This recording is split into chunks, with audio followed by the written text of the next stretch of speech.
Exercise 1.5 continue करेंगे। पिछले lecture में हमने 2 सम कर लिए थे और तीसरा सम स्टार्ट किया था। आज वापस मैं क्वेश्चन नंबर 3 स्टार्ट करूंगा और उस सम को कंप्लीट करूंगा। हमारी कोशिश ये रहेगी कि हम लोग डिफरेंट टाइप्स ऑफ सम्स को इस एक्सरसाइज में कैप्चर करें, अंडरस्टैंड करें और मैं तुमको अच्छी तरीके से इसका एक्सप्लेनेशन दे सकूं। आपको क्या करना है, आपको मेरे साथ सॉल्व करते जाना है। और मैंने आपको ये बताया था कि लीनियर इक्वेशन इन 2 वेरिएबल्स में हमें जो है ये देखना है कि कौन सी 2 चीजें अननोन है, कौन सी 2 चीजों की वैल्यू हमको नहीं पता है। फिर उन दोनों अननोन चीजों को हमको वेरिएबल देना है, x या y बुलाना है। फिर उस इक्वेशन में जो कंडीशन दी हुई होगी उस कंडीशन को समझ करके हमको ये देखना है कि उसका इक्वेशन कैसे बनाएंगे और उस इक्वेशन को बनाना है। जैसे ही हमारे पास 2 इक्वेशन आएंगे हमारी आधी मुश्किल खत्म हो जाएगी और हमारे लिए प्रॉब्लम बहुत इजी हो जाएगा। 2 इक्वेशन बनाने के बाद हम लोग साइमल्टेनियस इक्वेशंस का मेथड यूज करेंगे, solving linear equations by simultaneous method, and we will simplify the equations, we will solve the equations, we will find the value of x and y। और जब हमको x और y की value मिल जाएगी तो हम लोग ये देखेंगे कि हमने सम के स्टार्टिंग में x कौन सी अननोन क्वांटिटी को माना था, y कौन सी अननोन क्वांटिटी को माना था और उसकी वैल्यू क्या है। तो हम लोग वो वैल्यूज लिखेंगे। समझ में आ गया बच्चों? तो अब मैं क्वेश्चन नंबर 3 की तरफ बढ़ रहा हूं और क्वेश्चन नंबर 3 आपके लिए रीड भी करूंगा और उस क्वेश्चन प्रेजेंट एजेस। तो क्वेश्चन समझिए, 2 कंडीशन दिया है यहां पर हमको और यहां पर हमें कहा गया है कि the father's as when added to twice the son's age, मतलब हम लोग क्या करेंगे, फादर का एज लेंगे और उसको ऐड करेंगे सन के एज के ट्वाइस में, मतलब सन के एज को 2 से मल्टीप्लाई करेंगे और उसमें फादर का एज ऐड कर देंगे तो हमें क्या मिल रहा है, 70। सेकेंड कंडीशन में ये कहा गया है कि if we double the father's age, father के एज को अगर हमने डबल कर दिया, 2 टाइम्स कर दिया, तो उस फादर के एज में और सन का एज जब ऐड करेंगे तो सम हो रहा है 95। ये 2 कंडीशन का यूज करके हमें इस प्रॉब्लम को सॉल्व करना है और हमें फाइंड करना है कि सन की और फादर की प्रेजेंट एजेस क्या हैं। ठीक है स्टूडेंट्स, तो हम बढ़ते हैं अपने और सन की एज को फाइंड करो। तो जैसे कि आप लोग देखेंगे हमको सन और फादर की एज को फाइंड करना है और वो बताया नहीं गया है, तो हम लोग क्या करेंगे, हम लोग किसी एक को x मान लेंगे, किसी एक को y मान लेंगे। हमारे क्वेश्चन में फादर का एज पहले आया था तो उसको x मानेंगे, सन का एज क्वेश्चन में सीरियल वाइज में बाद में आया था तो उसको y मान लेंगे। हम लोग सीरियल वाइज चलेंगे जब तक हमें कोई प्रॉब्लम नहीं होगी। तो ये ऐसा हो जाएगा, मैं लिखूंगा let the father's age at present be x years। Let the father's age at present be x years and the son's age be y years। तो हमने ये डिसाइड कर लिया कि हम लोग फादर की एज को x बुलाएंगे और सन की एज को हम लोग क्या बुलाएंगे, y बुलाएंगे। अब ये डिसाइड हो गया तो अब हम लोग बढ़ेंगे फर्स्ट कंडीशन की तरफ और हम लोग लिखेंगे from the first condition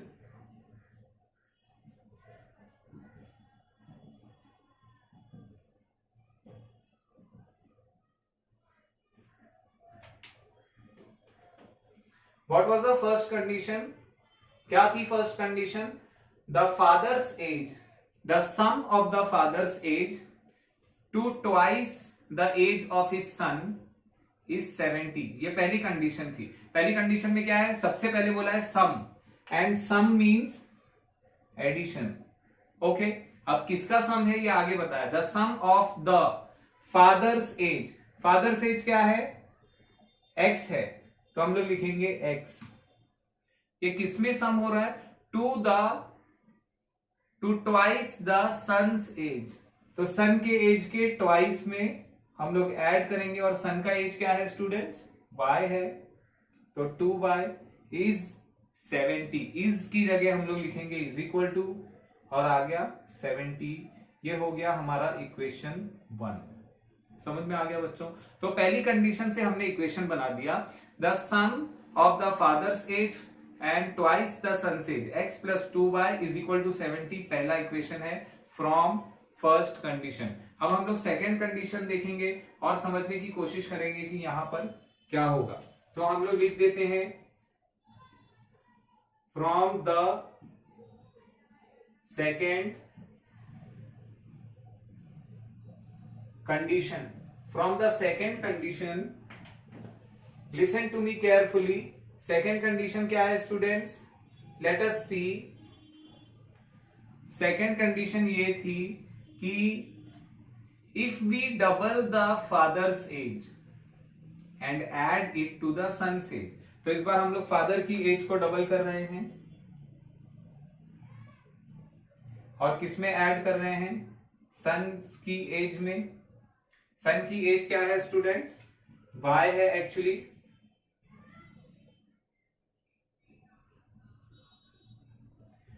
the sum is 95, the answer is 95. This is equation number 2। ये दोनों इक्वेशन हमारे सामने आ गए हैं, और जहां पर भी हम इक्वेशन फाइंड कर लेंगे हमारे लिए बहुत ही इजी हो जाएगी प्रॉब्लम। लास्ट टाइम अगर आपको याद होगा और अगर आपने मेरा लास्ट वीडियो देखा होगा, तो लास्ट वीडियो में हम लोग इस प्रॉब्लम को ADSDA मेथड से सॉल्व कर रहे थे। लेकिन अगर इस बार यहां पर हमको दूसरी अपॉर्चुनिटी मिली है सेम सम रिपीट होने की, तो हम लोग अलग मेथड देखते हैं, और वो भी काफी सिंपल है। तो देखिए यहां पर हम लोग जो है दोनों टर्म्स के कोएफिशिएंट को कंपेयर करेंगे। हमें यहाँ पर x दिख रहा है, यहाँ पर x अकेला है, और यहाँ पर 2x है। सिमिलरली यहाँ पर 2y है और यहाँ पर 1y है। किसी भी एक इक्वेशन को 2 से मल्टीप्लाई करने से हमको 2x या 2y मिल जाएगा, जिसकी वजह से हम लोग दोनों को एक दूसरे के साथ कैंसिल कर देंगे। ठीक है, तो मल्टीप्लाइंग इक्वेशन 1/2 वी गेट।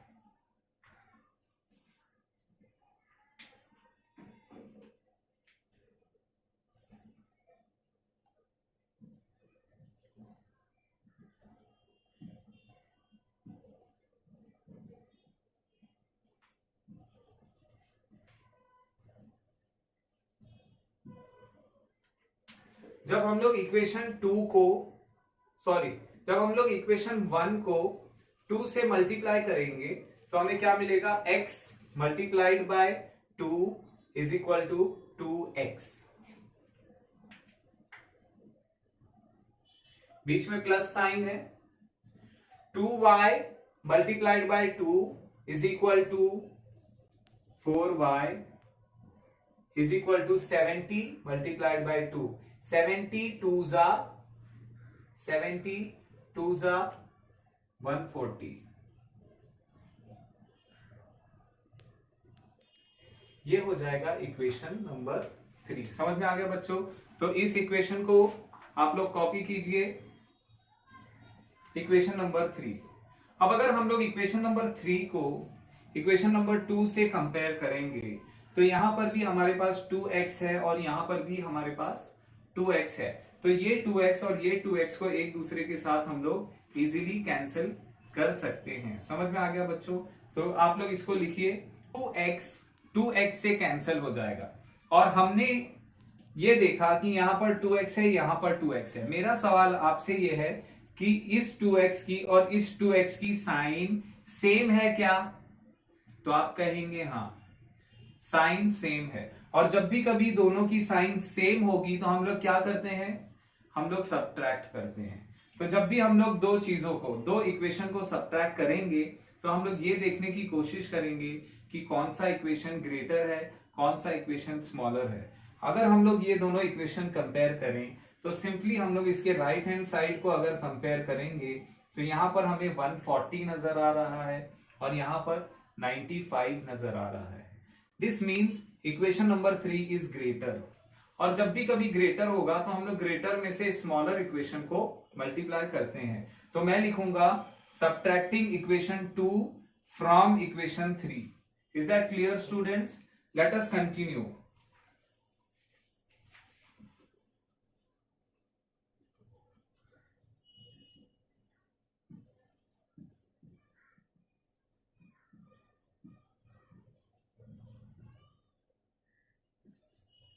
अब मैं इक्वेशन 2 को इक्वेशन 3 से सब्ट्रैक्ट करूंगा और ये सब्ट्रैक्ट करने के लिए पहले मैं इक्वेशन 3 लिखूंगा क्योंकि इक्वेशन 3 ग्रेटर है और उसमें से इक्वेशन 2 सब्ट्रैक्ट करूंगा। तो इक्वेशन 3 क्या था students? 2x plus 4y is equal to 140, right students? Next equation number 2, 2x plus y is equal to 95, right? अब हम लोग जब इसको सब्ट्रैक्ट करेंगे तो इनकी साइन जो है चेंज हो जाएगी। ये 2 की साइन हो गई चेंज, ये साइन हो जाएगी चेंज और इसी तरह ये साइन भी चेंज हो जाएगी। कोइंसिडेंटली यहां पर सारे इक्वेशन सेम थे। यहां पर सारे इक्वेशन में, यहां पर सेकेंड इक्वेशन में सारे टर्म्स की साइन सेम थी और इसलिए ये सब नेगेटिव हो गए। अब जब हम लोग इनको सिंप्लीफाई करेंगे तो ये प्लस 2x से माइनस 2x कैंसल हो जाएगा और बचेगा क्या? 4y minus y। 4y minus y हमें मिलेगा 3y is equal to 140 minus 95 हमको मिलेगा 45, राइट स्टूडेंट? 45 मिल जाएगा।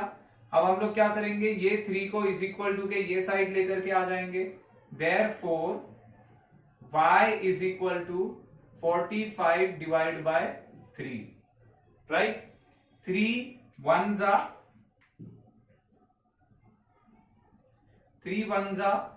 3 15 जा, so y is equals to 15।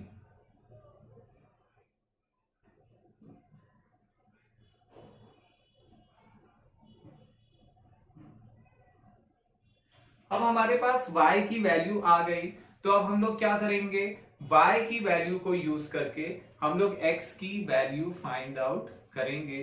और उसके लिए हमें क्या करना पड़ेगा, हमारे पास इक्वेशन नंबर 1 है, इक्वेशन नंबर 2 है और इक्वेशन नंबर 3 है। ये तीनों इक्वेशन का यूज करके हम लोग देखेंगे कि इसमें से कौन सा इक्वेशन इजी है जिसमें हम लोग ये y की वैल्यू 15 रख सकते हैं। तो मेरे हिसाब से ये वाला इक्वेशन ज्यादा इजी लग रहा है और ये भी इजी है। 1 और 2 में हम लोग y की वैल्यू किसमें भी रखेंगे उतना ही इजी होगा। तो मैं इक्वेशन नंबर 1 में ही रख देता हूं, substituting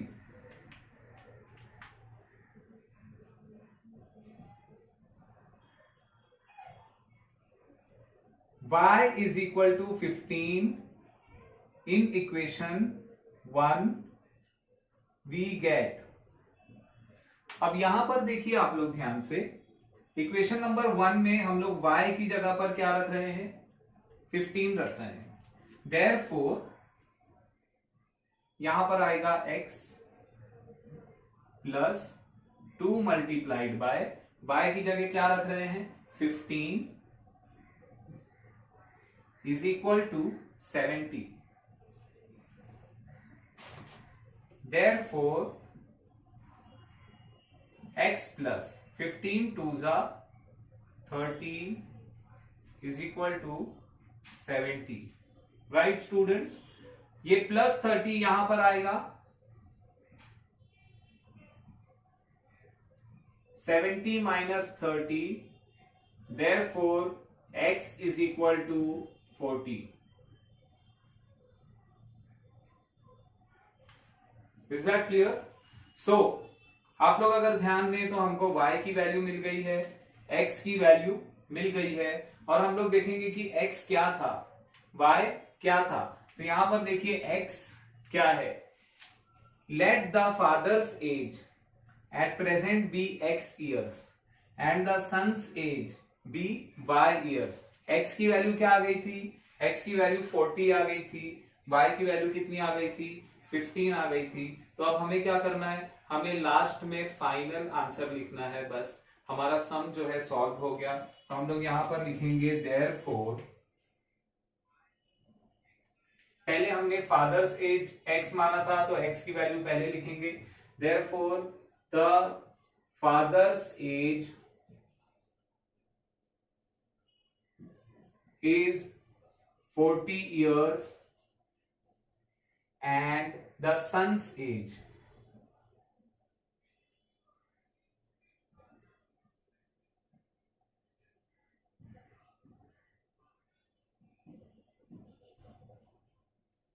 is that clear students? तो मैं आपको कुछ सेकंड्स देता हूं, आप लोग इसको कॉपी कर लीजिए। हमारा क्वेश्चन नंबर 3 सॉल्व हो गया है। अब हम लोग बढ़ेंगे नेक्स्ट प्रॉब्लम की तरफ। ठीक है स्टूडेंट्स, कॉपी कर। अगर आपने ध्यान दिया होगा तो क्वेश्चन नंबर 4 में दो चीजों की बात हो रही है, एक है डिनोमिनेटर और एक है न्यूमरेटर। पहली कंडीशन पर ध्यान देते हैं। पहली कंडीशन में क्या बोला है, the denominator of a fraction is 4 more than twice its numerator. तो मेरा क्वेश्चन आपसे यह है कि कौन सा बड़ा है, तो आप कहेंगे कि डिनोमिनेटर बड़ा है। तो मैं आपसे फिर पूछूंगा कि छोटा क्या है, तो आप कहेंगे कि न्यूमरेटर छोटा है। Right students? तो हमको दो क्वांटिटी मिल गई, एक है डिनोमिनेटर और एक है न्यूमरेटर। तो हम लोग क्या करेंगे, सबसे पहले उनको वेरिएबल असाइन करेंगे, उनके साथ वेरिएबल जोड़ देंगे। तो मैं लिखूंगा let the denominator of the fraction be x and the numerator of the fraction be y, x and the numerator be y।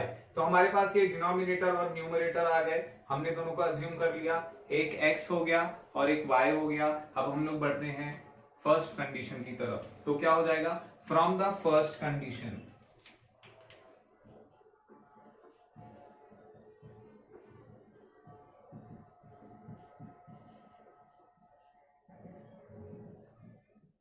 First condition क्या थी स्टूडेंट्स, फर्स्ट कंडीशन थी the denominator of a fraction is 4 more than twice its numerator. तो एक denominator है वो उसके numerator के twice से, मतलब 2 टाइम्स से 4 ज्यादा है। और जब भी कभी मोर होगा तो मतलब यह है कि डिफरेंस की बात हो रही है। और डिफरेंस कब हम लोग कैलकुलेट करते हैं, माइनस करके। हम लोग सम करके तो टोटल फाइंड करते हैं, माइनस करके हम लोग क्या फाइंड करेंगे, डिफरेंस फाइंड करेंगे। तो अगर डिनोमिनेटर बड़ा है और न्यूमरेटर छोटा है तो बड़े में से छोटी क्वांटिटी को माइनस करेंगे तब हमको डिफरेंस मिलेगा। तो यहां पर वापिस से मैं पहली कंडीशन रीड कर रहा हूं, the denominator of a fraction is 4 मोर। तो डिनोमिनेटर मोर हो गया और 4 ज्यादा है, तो यहां इज इक्वल टू के ये साइड 4 आएगा, डिनोमिनेटर ग्रेटर हो गया है, माइनस ट्वाइस द न्यूमरेटर। तो इक्वेशन क्या हो जाएगा स्टूडेंट्स, इक्वेशन हो जाएगा x minus 2y is equal to 4। अभी भी आपके मन में ये सवाल होगा कि ये इक्वेशन कैसे आया। तो देख लीजिए, डिनोमिनेटर इज 4 मोर, 4 ज्यादा है, then twice the numerator, numerator को हमने y लिया है तो ट्वाइस द न्यूमरेटर हो जाएगा 2y। पहला इक्वेशन मिल गया। अब हम लोग सेकेंड इक्वेशन की बात करेंगे, तो हम लोग लिखेंगे फ्रॉम द सेकेंड कंडीशन,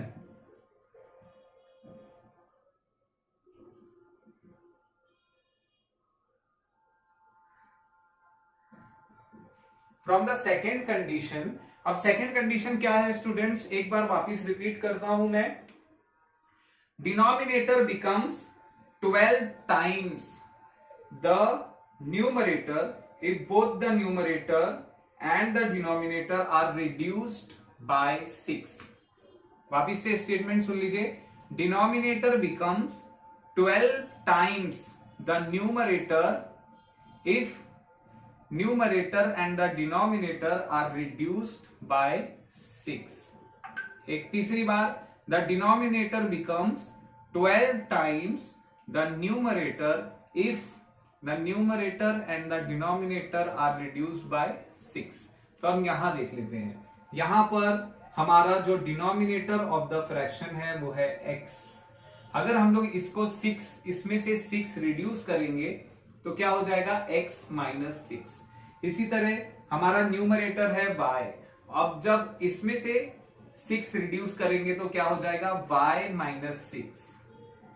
तो जब दोनों में से रिड्यूस करेंगे तो डिनोमिनेटर क्या हो जाएगा, 12 टाइम्स हो जाएगा, मतलब 12 टाइम्स बड़ा हो जाएगा. इसका मतलब है कि डिनोमिनेटर 12 टाइम्स बड़ा है, तो उसको फाइंड आउट करने के लिए हमको न्यूमरेटर को 12 से मल्टीप्लाई करना पड़ेगा. देख लेते हैं इसको. तो यहां पर देखिए स्टूडेंट्स, यहां पर क्या है, एक साइड में है डिनोमिनेटर जो जिसमें से 6 रिड्यूस हो चुका है, और दूसरी साइड में है न्यूमरेटर जिसमें से 6 रिड्यूस हो चुका है, लेकिन ये 12 टाइम्स हो जा रहा है. क्वेश्चन में क्या बोला है, denominator becomes 12 times the numerator if both the denominator and the numerator are reduced by 6. ये 12 टाइम्स बड़ा है, तो इसको इसके इक्वल करने के लिए हमको इसको 12 से मल्टीप्लाई करना पड़ेगा. समझ में आ गया स्टूडेंट्स? एक बार देख लीजिए इस इक्वेशन को ध्यान से. हमारा इक्वेशन बन रहा है x minus 6 is equal to 12 multiplied bye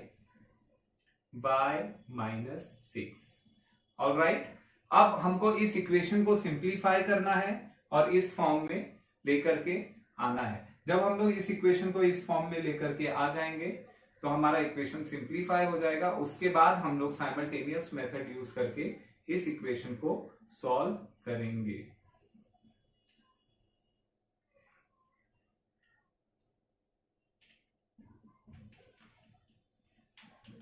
तो यहां पर ध्यान दीजिए आप लोग,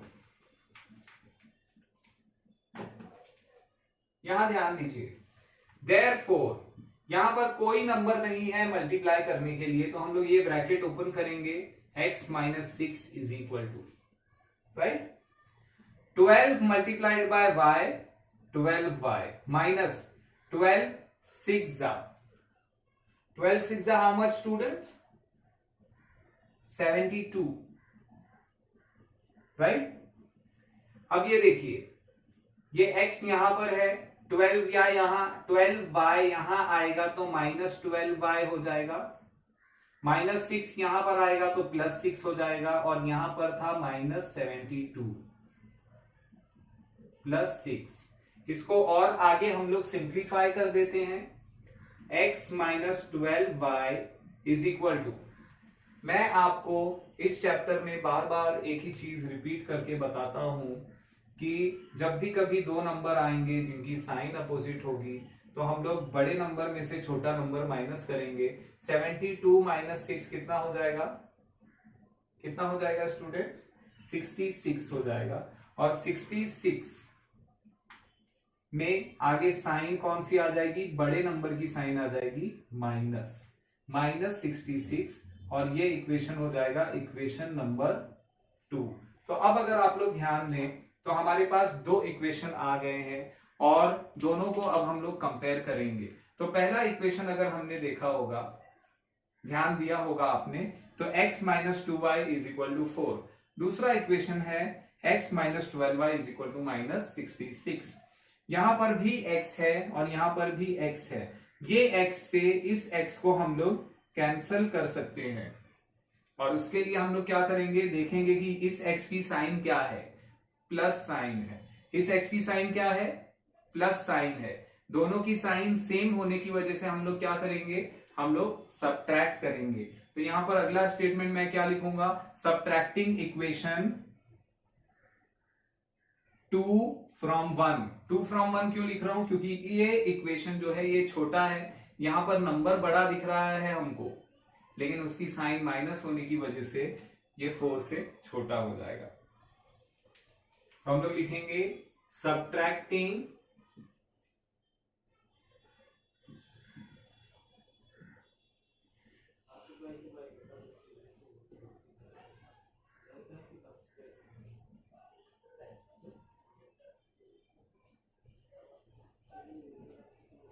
हम लोग अब इसको सब्ट्रैक्ट करेंगे, तो मैं इक्वेशन 1 को पहले लिखूंगा और क्या हो जाएगा, x minus 2y is equal to 4।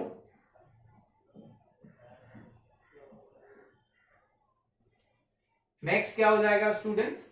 Next हो जाएगा x minus 12y is equal to minus 66।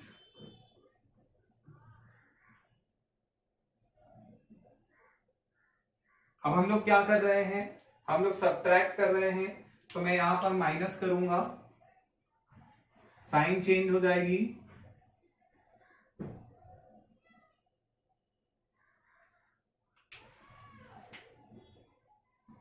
यहां पर आपको इस चीज का ध्यान देना है क्योंकि सेकंड इक्वेशन में हमारे पास ये माइनस में था और ये माइनस में था, इसलिए इनकी साइन चेंज होकर के प्लस और प्लस हो गई है। उससे क्या हो रहा है कि ये x और माइनस x तो कैंसिल हो जा रहा है, ये 12y अब प्लस हो गया है।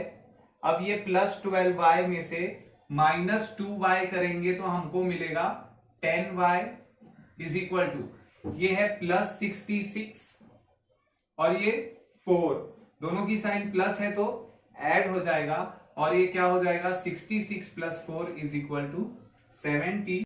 Therefore y is equal to 70 divide by 10 और हम लोग 0 से 0 कैंसिल कर देंगे, हमें y की वैल्यू क्या मिलेगी, 7। y की वैल्यू 7 मिल गई। हमारे पास जो इक्वेशन है वो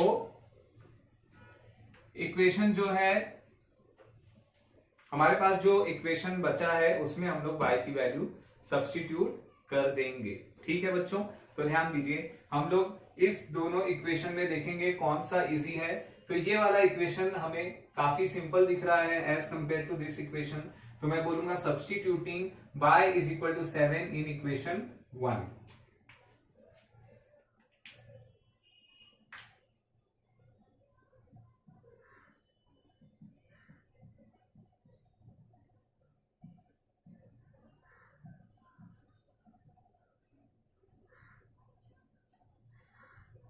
ठीक है, अब मैं इक्वेशन 1 में y की वैल्यू 7 सब्स्टिट्यूट करूंगा। देख लेते हैं इसको, यहां पर x आएगा माइनस साइन, ये 2 और इस y की जगह पर मैं 7 सब्स्टिट्यूट कर रहा हूं is equal to 4। Therefore x minus 2 sevens are students will be 14, so 14 is equal to 4, therefore x is equal to minus 14 goes there and becomes plus 14, therefore x is equal to 18। x is equal to 18 हो गया students. अब हमको x और y की value मिल गई। अब हमें क्या करना है, हमें इस प्रॉब्लम की स्टार्टिंग में जाना है और ये देखना है कि x क्या था और y क्या था। तो यहां पर देख लेते हैं, let the denominator of the fraction be x, मतलब डिनोमिनेटर क्या है, x है, न्यूमरेटर क्या है, y है, राइट स्टूडेंट्स। देयरफॉर फ्रैक्शन क्या हो जाएगा, फ्रैक्शन क्योंकि न्यूमरेटर ऊपर आता है, डिनोमिनेटर नीचे आता है, तो फ्रैक्शन क्या होना चाहिए स्टूडेंट्स, मैं यहां लिख देता हूं, फ्रैक्शन होना चाहिए y अपॉन x, क्योंकि हमने अज्यूम क्या किया था, डिनोमिनेटर को हमने x अज्यूम किया था, न्यूमरेटर को हमने y अज्यूम किया था। तो अब क्या हो जाएगा answer, therefore the fraction is, अगर आप लोग इस क्वेश्चन में ध्यान देंगे तो क्वेश्चन में पूछा है कि फाइंड द फ्रैक्शन, तो अब हम लोग डायरेक्ट फ्रैक्शन लिखेंगे, हम लोग लिखेंगे डिनोमिनेटर न्यूमरेटर फाइंड करने नहीं बोला है, तो हम लोग फाइनल आंसर में डिनोमिनेटर और न्यूमरेटर लिखते नहीं बैठेंगे, हम लोग लिखेंगे देयरफॉर द फ्रैक्शन इज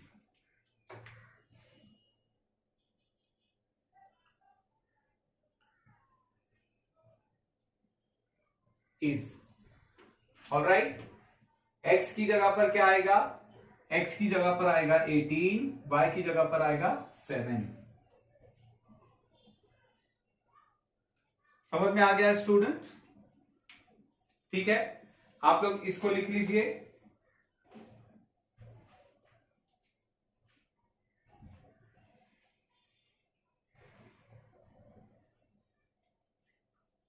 तो यहीं पर खत्म करते हैं। अगर आपको ये वीडियो पसंद आई है और आपको इससे फायदा हुआ है तो आप इस वीडियो को आगे शेयर करना ना भूलें। अपने उन फ्रेंड्स को भी शेयर करें जिनको इस वीडियो से फायदा हो सकता है। जिनको मैथ्स डिफिकल्ट लगता है उनके लिए तो खास तौर पर मैं वीडियो बना रहा हूं। और मेरे चैनल को सब्सक्राइब करना ना भूलें और जो है हमारे चैनल के बेल आइकन को दबाएं ताकि आने वाली वीडियोस की नोटिफिकेशन आपको मिलती रहे। और मैं एक और बात ये कहूंगा आपसे कि हम लोग